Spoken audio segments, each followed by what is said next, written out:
पर कभी कभार आपकी ज़रूरतें अलग भी होती हैं। कभी कभार आप चाहोगे कि मैं सारी फ्रीक्वेंसीज को कैप्चर कर लूँ। जैसे कि आपको पता है जैमर्स क्या होते हैं? जैमर्स, अगर मैं इस कमरे में जैमर लगा दूंगा तो किसी के भी फ़ोन के सिग्नल उड़ जाएंगे सबके, ना रेडियो चलेगा, ना फ़ोन चलेगा, ना इंटरनेट चलेगा, मतलब डिपेंडिंग अपॉन कैसा जैमर लगाए।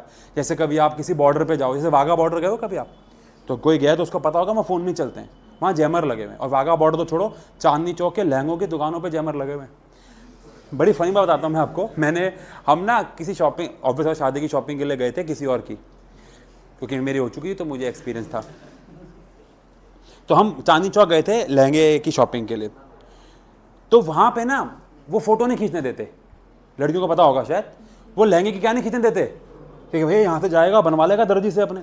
पता है रीज़न क्या देते हैं वो, कि वहाँ जैमर क्यों लगे हुए हैं, कि अगर आपने क्या खींच ली फ़ोटो तो आप अपने टेलर को यहाँ से भेज दोगे। क्या यूजलेस बात है ये, क्योंकि मैं बाहर जाकर भेज दूंगा। मतलब उनका कारण ये होता है, उनका, और क्यों जैमर लगाएंगे वो, उनका कारण यही है कि आप यहाँ से वीडियो कॉल कर दोगे, यहाँ अबे मैं वीडियो बना के चला जाऊँगा अगर जाना है तो। चलो खैर वो वाला कारण, लेकिन बॉर्डर में तो आप समझते हो क्यों लगे हुए जैमर, ताकि लोग कुछ तिगड़मबाजी ना कर दें कि आ जाओ जैकेट में बम लगा के इधर इधर, और ऐसे मास कम्युनिकेशन करके लोगों को इकट्ठा ना कर ले, तो वहाँ पे जैमर लगे रहते हैं। जब भी कोई बड़ा हादसा होता है, आपने देखा होगा इंटरनेट डाउन हो जाता है।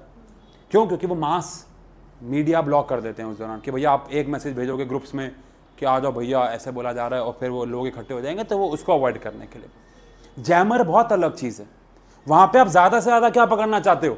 फ्रीक्वेंसीज। आपने कभी पुलिस वालों को देखा होगा गाड़ी में बैठे बैठे उनको अजब अजब आवाज़ें आ रही होती हैं, इधर ये हो गया, इधर ये हो गया, आ जाओ, और वो रिलैक्स रहते हैं। क्यों? क्योंकि उनको पता होता है उनके काम की बात नहीं। फिर जब वो बोलते हैं सरस्वती विहार, और वो सरस्वती विहार में बैठे तो वो एक्टिव हो जाते हैं। तो वो जो वॉकी टॉकी है वो तो सारी फ्रीक्वेंसीज पकड़ रहा है, बोलो मरो। लेकिन आप अपने रेडियो में चाहते हो क्या?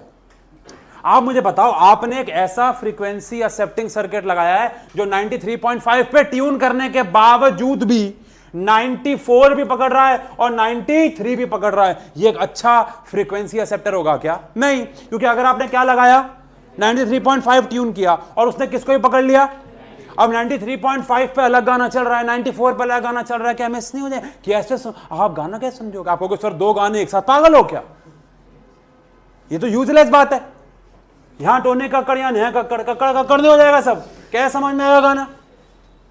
नहीं आएगा। तो आप क्या चाहते हो? रेडियो में आप ये नहीं चाहते, आप क्या चाहते हो कि वो सिर्फ क्या पकड़े, 93 बट ऐसा कोई सर्किट नहीं, वो सिर्फ क्या पकड़े। ठीक है, अच्छे सर्किट 93.5 के साथ साथ क्या पकड़ेंगे, 93.6, ये रेफरेंस नंबर है, या फिर 93.4। इसलिए आसपास की फ्रीक्वेंसीज आपको खरीदनी होंगी ताकि कोई और ना खरीद सके। सर सरकार बेचे ही ना, नहीं तो सरकार का लॉस है ना, वो सरकार ने सैटेलाइट भेजी है ना, तो जमीन तो खरीदनी पड़ेगी ना आपको, वो इसके सैटेलाइट राइट्स खरीदने पड़ेंगे, भले आप उसे क्या नहीं कर सकते यूज। बोलो मरो, बोलो मरो।